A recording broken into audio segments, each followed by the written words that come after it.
Սելեմանների հարգելի գործընկերներ, սիրելի հայրենակիցներ, այսօրվա մեր հանդիպման նպատակը եկամուտների համատարած հայտարարումն է իրավական լեզվաոճով ասած եւ իրականության մեջ ֆիզիկական անձանց Հայաստանի Հանրապետության բոլոր քաղաքացիների եկամտային հարկի տարեկան հաշվարկը։ Վերջին տեսաուղերձով ես մեր հայրենակիցներին խոստացել էի, որ կանդրադառնանք եւս մեկ տեսաուղերձով եկամուտների հայտարարմանը վերաբերվող օրենսդրական վերջին փոփոխությունից հետո, որովհետև շատ են եղել դեպքերը, երբ որ իշխանությունների ներկայացուցիչները հայտարարել են մի բան, օրենքով եւ փաստաթղթի վրա գրել են տրամագծորեն հակառակը։ Եվ իրականում մոտավորապես նման ձևակերպում էլ սա էր։ Իսկ վերջին շրջանում, քանի որ դեմ եմ հայտարարման ակցիայի շրջանակներում բացած գրասենյակներում շատ էին զանգերը չափից դուրս, մարդիկ վերջապես ուզում էին հասկանան իրենց ճակատագիրի եւ ինչպես են վարվելու եկամուտների հայտարարման հետ, դրա համար որոշեցինք այս ձևաչափով ձեր հետ միասին ձեր օգնությամբ լուսաբանենք բոլորին ինչ են անելու։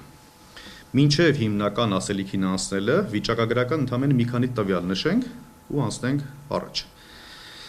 Ուրեմն 860,000 քաղաքացիներից 2024 թվականի համար ովքեր պետք է հայտարարագիր ներկայացնեն 2025 թվականին ներկայացել է շուրջ 130,000, այսինքն 730,000 Հայաստանի Հանրապետության քաղաքացի միացել է համատարած եկամուտների հայտարարման բոյկոտին եւ չի ներկայացրել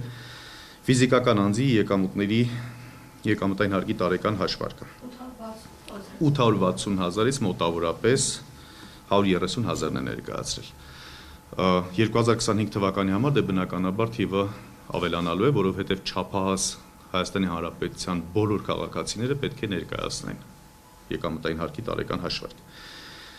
Հիշում ենք մենք բոլորս, որ դեռևս ապրիլ ամսից մեկնարկեցինք դեմ եմ հայտարարման ակցիան, որի արդյունքում իշխանությունները կատարեցին թվով 6 հետ քայլ, այդ թվում մինչև 2025 թվականի նոյեմբերի 1-ը եկամտային հարկի տարեկան հաշվարկի ներկայացման ժամկետի հետաձգումը։ Փաստացի այս օրենքի ընդունումը, որ իշխանության ներկայացուցիչները բոլորը մասնագետ, չմասնագետ, պատկերացնող, չպատկերացնող, լայվերով, տարբեր եթերներով շարունակում են եկամտների հայտարարման մասին խոսել, հիմա իրենց փոփոխության վերաբերյալ կասենք ինչ են կատարել եւ ինչ է սպասվում։ Օրակարգում ընդգրկել ենք 5 հարց, ինչու ենք դեմ եւ ինչու ենք շարունակում դեմ լինել եկամուտների համատարած հայտարարմանը, ինչ օրենսդրական փոփոխություն կատարեցին վերջերս, որ այսքան ակտիվ կերպով տարածում են լրատվամիջոցներում եւ սոցիալական ցանցերում, ինչ է սպասվում Հայաստանի Հանրապետության քաղաքացիներին, մեր հարցերի եւ պահանջների իշխանություններին եւ իշխանություններից եւ ինչ ուղերձ ունենք Հայաստանի քաղաքացիներին։ Առաջին հարցից սկսենք. ինչու ենք դեմ եկամուտների հայտարարմանը։ Առաջին բերել ենք ծախսատարություն։ Ըստ աղքատության վերին շեմի 42%-ից ավելի աղքատություն ունեցող երկրում տարեկան մոտավորապես 50,000 դրամ միայն եկամտային հարկի հաշվարկ ներկայացնելու համար լրացուցիչ ծախս պետք է կատարվեր։ Քարտի ամսական վճարի սպասարկում, գիտենք, որ էլեկտրոնային ստորագրության համար անհրաժեշտ է որևէ օպերատորից որևէ քարտի ձեռքբերում, որի տարեկան վճարը նվազագույն վճարը կազմում է 6,000 դրամ։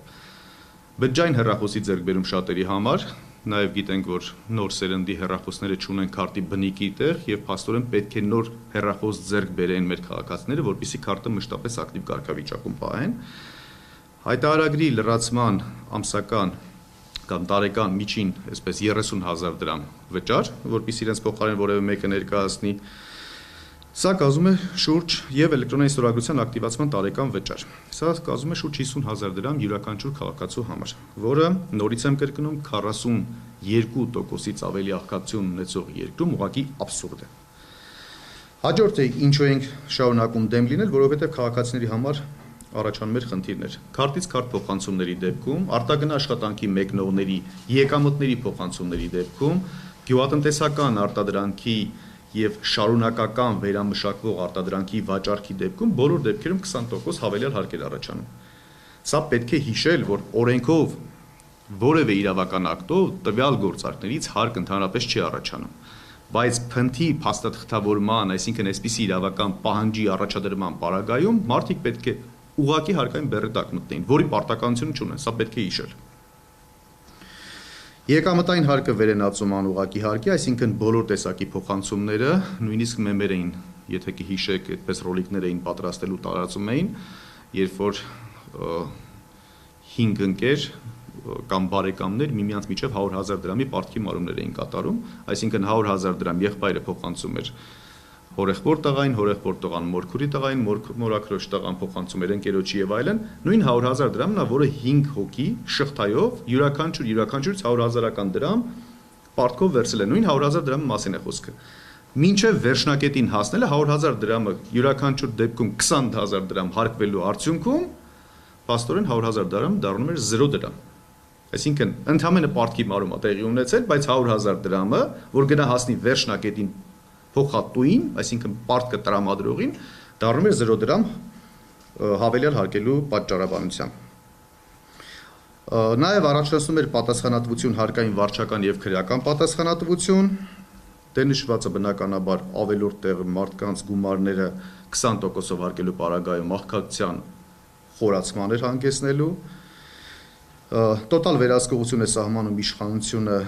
հայ հասարակության վրա եւ ամենայն պատասխանատվությամբ հայտարարում եմ տնտեսական բռնության գործիք որպես կիրառելու է եւ հայ հանրությանը ուղղակի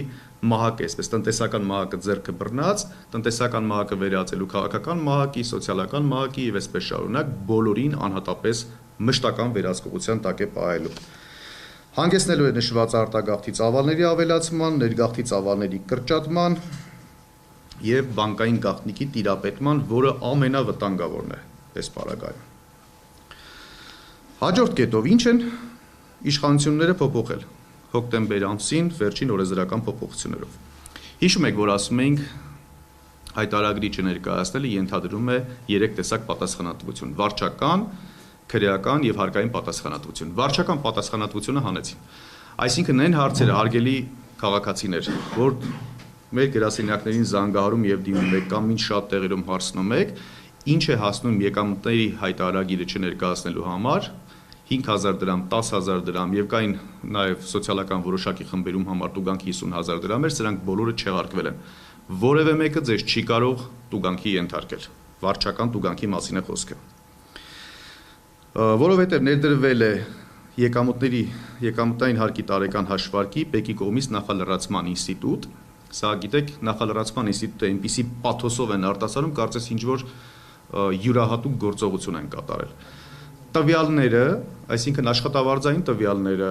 կենսաթոշակները, սոցիալական նպաստների բոլոր այսպիսի տվյալները կան պետեկամուտների կոմիտեում, այսինքն նախալրացնել հաշվարկը, թե չնախալրացնել, այսպես թե այնպես այս ինֆորմացիան իրենց մոտ գեներացված է եւ կա։ Եվ նախալրացնել սա իհարկե կատարել են նրա համար, որ վերջում բարձրաձայն են ասեն մենք այդ քայլ չենք կատարել, ուղղակի մեր հասարակության համար իրականացնում ենք նախալրացնում, ձեր փոխարեն մենք ենք գործը կատարում։ Եթե գնան նախալրացման տարբերակով, ֆիզիկապես ուղղակի չեն կարողանալու հասցնեն, չեն կարողանալու այդքան ինֆորմացիան գեներացնեն եւ կարողանան կուտակեն ու անհատական հաշվառումը վարել։